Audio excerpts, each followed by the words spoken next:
नमस्कार दोस्तों, चलिए जानते हैं उत्तर प्रदेश की 50 फटाफट बड़ी खबरों को सिर्फ 10 मिनट में। लेकिन उससे पहले आप यह वीडियो किस जगह से देख रहे हैं हमें कमेंट में जरूर बताएं। सरकार का मकसद साफ है कि गरीबों को घर के साथ रोजगार भी मिले। बहराइच में प्रधानमंत्री आवास योजना के लाभार्थियों के जॉब कार्ड बनाए जा रहे हैं ताकि परिवारों को आय का स्थायी साधन मिल सके। ग्रामीणों में उम्मीद जगी है कि घर के साथ रोजगार मिलने से जीवन सचमुच बदलेगा।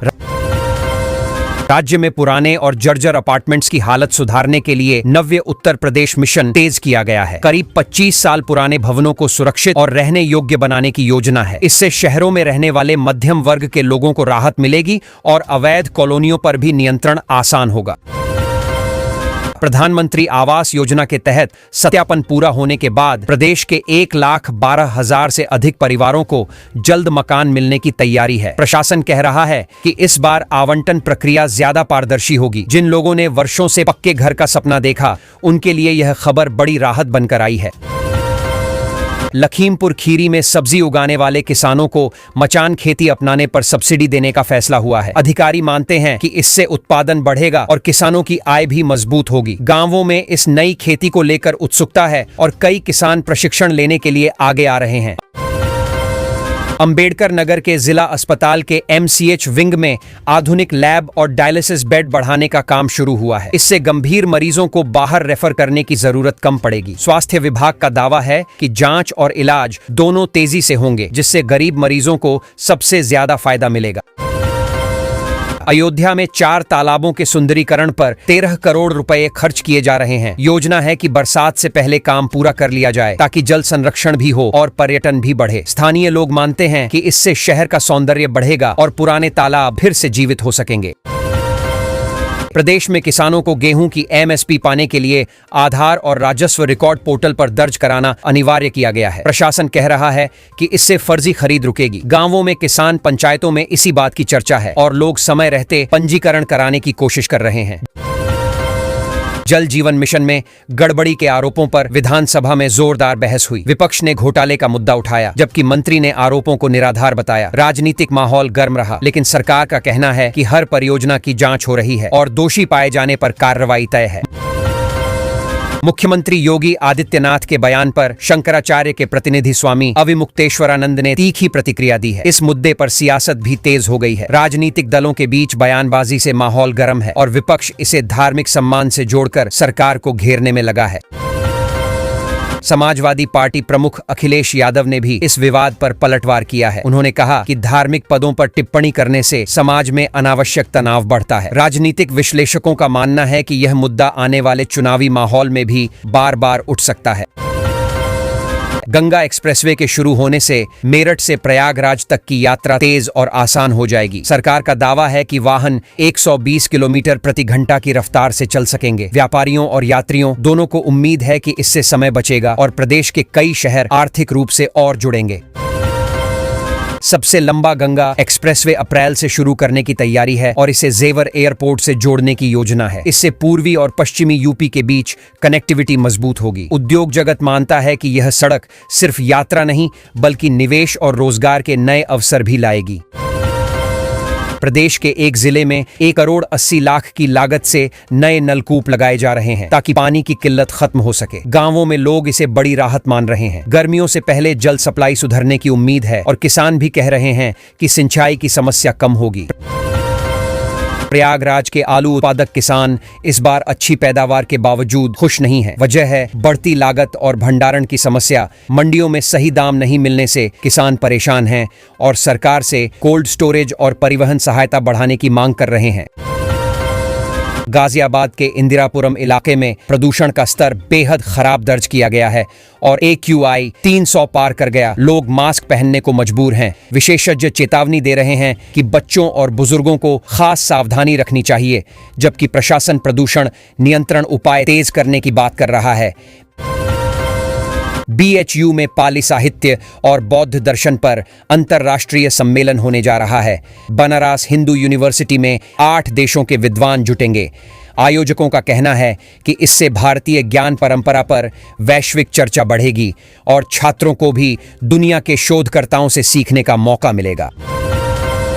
यूपी बोर्ड परीक्षाओं की निगरानी अब मंडल स्तर की मॉनिटरिंग सेल करेगी। अधिकारी एक क्लिक में परीक्षा केंद्रों की स्थिति देख सकेंगे। सरकार कह रही है कि इससे नकल पर नियंत्रण आसान होगा और परीक्षा प्रक्रिया अधिक पारदर्शी बन सकेगी, जिससे छात्रों का भरोसा बढ़ेगा। प्रदेश में अब हेड पोस्ट ऑफिस से 24 घंटे रजिस्ट्री कराने की सुविधा दी जा रही है। रविवार को भी सेवा उपलब्ध होगी। लोगों को उम्मीद है कि इससे जरूरी दस्तावेज भेजने में देरी नहीं होगी और सरकारी कामकाज के लिए लंबी कतारों में खड़ा होने का झंझट कम होगा। प्रयागराज में एक स्कूल की प्रधानाध्यापिका पर गायब शिक्षक का वेतन निकालने का आरोप साबित होने पर निलंबन किया गया। शिक्षा विभाग इसे सख्त संदेश मान रहा है कि लापरवाही या भ्रष्टाचार बर्दाश्त नहीं होगा। अभिभावक कह रहे हैं कि इससे स्कूलों में अनुशासन जरूर सुधरेगा। कई जिलों के 3 लाख से ज्यादा किसान पीएम सम्मान निधि से वंचित हो सकते हैं अगर वे जरूरी सत्यापन नहीं कराते। कृषि विभाग लगातार सूचना दे रहा है। गांवों में लेखपाल और पंचायत सचिव किसानों की मदद कर रहे हैं ताकि कोई पात्र किसान योजना से बाहर न रह जाए। वाराणसी में 2 नावों की टक्कर के बाद एक नाव डूब गई। हालांकि सभी यात्रियों को सुरक्षित निकाल लिया गया। प्रशासन ने सुरक्षा नियमों की समीक्षा शुरू की है। स्थानीय लोगों का कहना है कि गंगा घाटों पर नावों की निगरानी और सख्ती से होनी चाहिए ताकि भविष्य में हादसे टल सकें। प्रदेश में होली पर यात्रियों की भीड़ संभालने के लिए रोडवेज अतिरिक्त बसें चलाने की तैयारी कर रहा है। गांव शहर जाने वालों को उम्मीद है कि इस बार टिकट और सीट की समस्या कम होगी और लोग त्योहार अपने परिवार के साथ आराम से मना सकेंगे। गोरखपुर में होली उत्सव को खास बनाने के लिए रंगों के नए आयोजन की तैयारी है, जहां मशीनों और शो के जरिए रंगों की बारिश दिखाई जाएगी। आयोजकों का कहना है कि यह आयोजन पर्यटन बढ़ाने के साथ युवाओं को भी आकर्षित करेगा और शहर की पहचान अलग बनेगी। मऊ में एक ही रात 3 घरों में चोरी की घटना के बाद ग्रामीणों में डर है। पुलिस गश्त बढ़ाने और आरोपियों की तलाश में लगी है। गांव के लोग मांग कर रहे हैं कि रात में सुरक्षा व्यवस्था मजबूत की जाए ताकि परिवार खुद को सुरक्षित महसूस कर सकें। बार एसोसिएशन ने एक चर्चित हत्या मामले में आरोपियों की गिरफ्तारी न होने पर प्रदर्शन किया और यातायात रोका। वकीलों का कहना है कि न्याय में देरी से भरोसा कमजोर होता है। प्रशासन ने आश्वासन दिया है कि जांच तेज होगी और दोषियों को जल्द पकड़ा जाएगा। रंगभरी एकादशी की तिथि को लेकर श्रद्धालुओं में उलझन है कि त्योहार 26 फरवरी को पड़ेगा या 27 को। पंडितों ने पंचांग देखकर पूजा का सही मुहूर्त बताया है। वाराणसी और आसपास के मंदिरों में इस पर्व की तैयारी अभी से शुरू हो चुकी है। सबसे ज्यादा चर्चा अभी मुख्यमंत्री योगी आदित्यनाथ के फैसलों की हो रही है। सरकार 6 नए जिलों में आधुनिक हॉस्टल खोलने जा रही है, जिनमें अधिकतर सीटें पिछड़े और वंचित छात्रों को मिलेंगी। माना जा रहा है इससे पढ़ाई के लिए बाहर भटकने वाले गरीब बच्चों को बड़ी राहत मिलेगी और शिक्षा का माहौल मजबूत होगा। विधानसभा में भी मुख्यमंत्री ने सख्त अंदाज में कहा कि प्रदेश अब डर से भरोसे की तरफ बढ़ चुका है। उन्होंने कानून व्यवस्था को विकास की बुनियाद बताया और दावा किया कि माफिया राज खत्म होने से निवेश और रोजगार के रास्ते खुले हैं। सत्ता पक्ष इसे उपलब्धि बता रहा है, विपक्ष सवाल उठाता दिख रहा है। प्रदेश में सुरक्षा बढ़ाने की तैयारी भी तेज है। सरकार 57 जिलों के अहम चौराहों पर 1338 हाईटेक सीसीटीवी लगाने जा रही है। अफसरों का कहना है कि इससे अपराध रोकने और ट्रैफिक नियंत्रण दोनों में मदद मिलेगी। आम लोग भी उम्मीद कर रहे हैं कि निगरानी बढ़ेगी तो शहरों में रात की सुरक्षा बेहतर होगी। लखनऊ में आज मोहन भागवत का दौरा काफी चर्चा में है। वे 2 दिन रुककर युवाओं से संवाद करेंगे और संगठनात्मक बैठकों में हिस्सा लेंगे। राजनीतिक हलकों में भी इस दौरे को अहम माना जा रहा है, क्योंकि प्रदेश में आने वाले समय में कई बड़े सामाजिक कार्यक्रम तय बताए जा रहे हैं। यात्रियों के लिए अच्छी खबर यह है कि लखनऊ मेट्रो ने QR कोड टिकट सुविधा शुरू कर दी है। अब मोबाइल से टिकट लेकर सीधे प्रवेश मिल सकेगा। इससे लंबी लाइनों से राहत मिलेगी और डिजिटल भुगतान को बढ़ावा मिलेगा। रोजाना सफर करने वालों ने इसे बेहद सुविधाजनक कदम बताया है।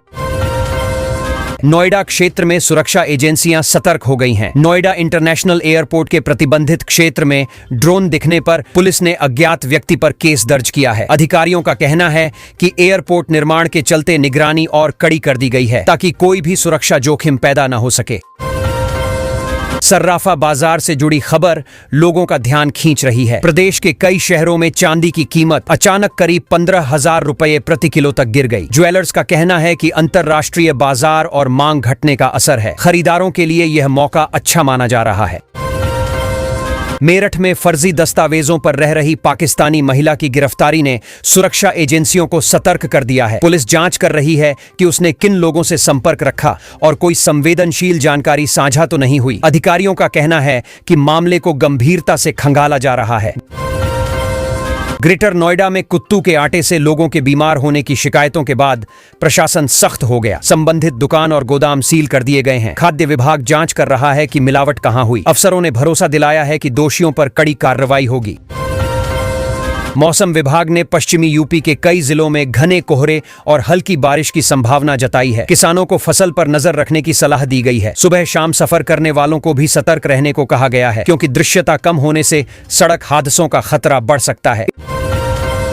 इटावा जिला पंचायत ने अगले वित्तीय वर्ष के विकास कार्यों के लिए करीब 25 करोड़ रुपए का बजट मंजूर किया है। इसमें सड़क, पानी, पंचायत भवन और रोजगार योजनाओं पर खर्च होगा। स्थानीय प्रतिनिधियों का कहना है कि इससे गांवों में छोटे छोटे काम तेजी से पूरे हो सकेंगे। इटावा जिला पंचायत ने अगले वित्तीय वर्ष के विकास कार्यों के लिए करीब 25 करोड़ रुपए का बजट मंजूर किया है। इसमें सड़क, पानी, पंचायत भवन और रोजगार योजनाओं पर खर्च होगा। स्थानीय प्रतिनिधियों का कहना है कि इससे गांवों में छोटे छोटे काम तेजी से पूरे हो सकेंगे।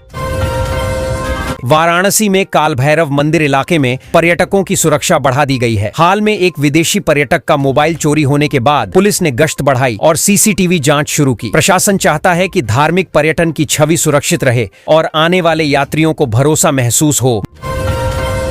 मुंबई से जुड़े चर्चित फायरिंग केस में आगरा से एक और आरोपी की गिरफ्तारी हुई है। पुलिस उसे पूछताछ के लिए ले गई है और नेटवर्क की कड़ियां जोड़ने में लगी है। अधिकारियों का कहना है कि अलग अलग राज्यों की पुलिस मिलकर पूरे गिरोह की गतिविधियों को समझने की कोशिश कर रही है। सुभाषपा विधायक बेदीराम की संपत्तियों की पैमाइश शुरू होने से राजनीतिक हलचल बढ़ गई है। प्रशासन जमीन और आय के दस्तावेजों की जांच कर रहा है। समर्थक इसे राजनीतिक दबाव बता रहे हैं, जबकि अधिकारी कह रहे हैं कि कार्रवाई पूरी तरह नियमों के आधार पर की जा रही है।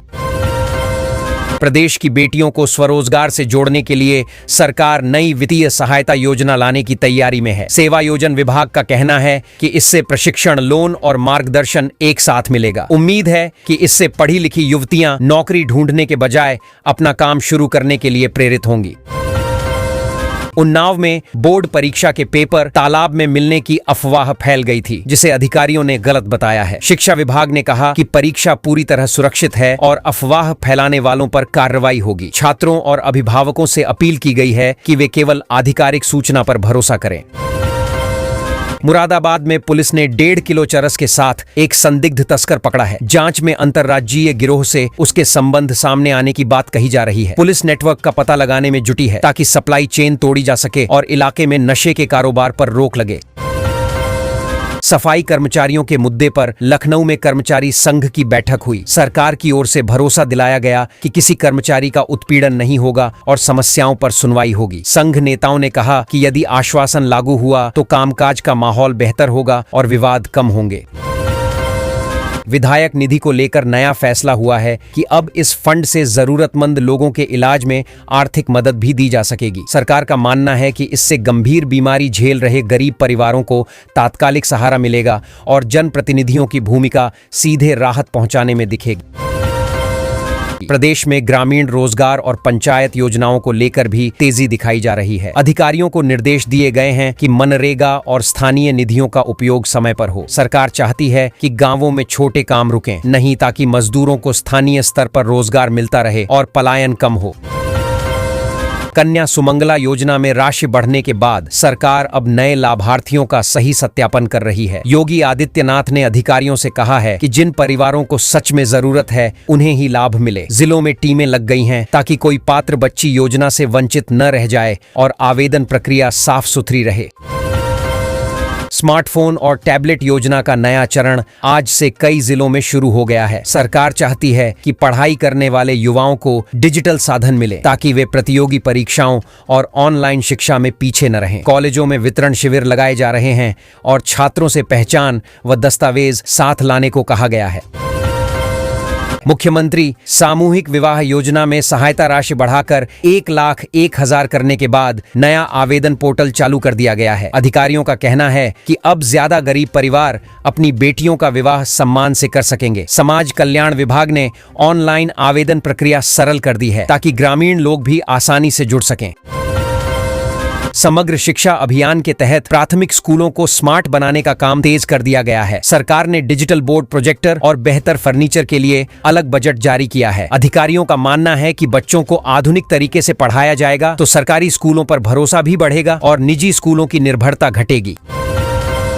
प्रधानमंत्री धन धान्य कृषि योजना का विस्तार यूपी के कई जिलों में किया जा रहा है। इसका मकसद किसानों को बेहतर बीज, तकनीक और बाजार तक पहुंच देना है। कृषि विभाग गांवों में शिविर लगाकर किसानों को योजना समझा रहा है ताकि उत्पादन बढ़े और खेती ज्यादा लाभकारी बन सके। खासकर छोटे किसानों के लिए युवा उद्यमी विकास अभियान के तहत ब्याज मुक्त आरण देने की प्रक्रिया शुरू हो गई है। आज पहले चरण के आवेदनों की जांच शुरू हुई। अधिकारी कह रहे हैं कि जिन युवाओं के पास अच्छा व्यापारिक विचार है उन्हें पूंजी की कमी नहीं होने दी जाएगी। इससे छोटे शहरों में रोजगार बढ़ने की उम्मीद जताई जा रही है। केंद्र सरकार ने यूपी को सड़क और पुल निर्माण के लिए लंबे समय का ब्याज मुक्त आरण दिया है। लोक निर्माण विभाग अब प्राथमिकता वाले मार्गों की सूची बना रहा है। योजना का मकसद गांवों और औद्योगिक क्षेत्रों को बेहतर सड़क से जोड़ना है ताकि व्यापार, परिवहन और निवेश को बढ़ावा मिले। विधानसभा में बजट सत्र के दौरान आज सत्ता पक्ष और विपक्ष के बीच जोरदार बहस देखने को मिली। मुद्दे महंगाई, रोजगार और विकास योजनाओं के रहे। समाजवादी पार्टी के सदस्यों ने सरकार पर आंकड़ों का खेल खेलने का आरोप लगाया, जबकि सरकार ने अपने कामों को ऐतिहासिक बताते हुए विपक्ष को भ्रम फैलाने वाला बताया। मुख्यमंत्री योगी आदित्यनाथ आज विधान परिषद में अपने संबोधन में विकास कार्यों और बजट की प्राथमिकताओं पर जोर देने वाले हैं। सूत्रों का कहना है कि वे कानून व्यवस्था, निवेश और रोजगार को लेकर सरकार का रोड मैप भी बताएंगे ताकि संदेश साफ जाए कि सरकार आने वाले वर्षों में किन क्षेत्रों पर सबसे ज्यादा ध्यान दे रही है। मुख्तार अंसारी के परिवार से जुड़े सोशल मीडिया पोस्ट के बाद राजनीतिक हलचल बढ़ गई है। विपक्ष इसे अंदरूनी कलह बता रहा है, जबकि समर्थक इसे निजी मामला कह रहे हैं। राजनीतिक विश्लेषकों का मानना है कि चुनावी माहौल में ऐसे संकेत स्थानीय राजनीति पर असर डाल सकते हैं, खासकर पूर्वांचल क्षेत्र में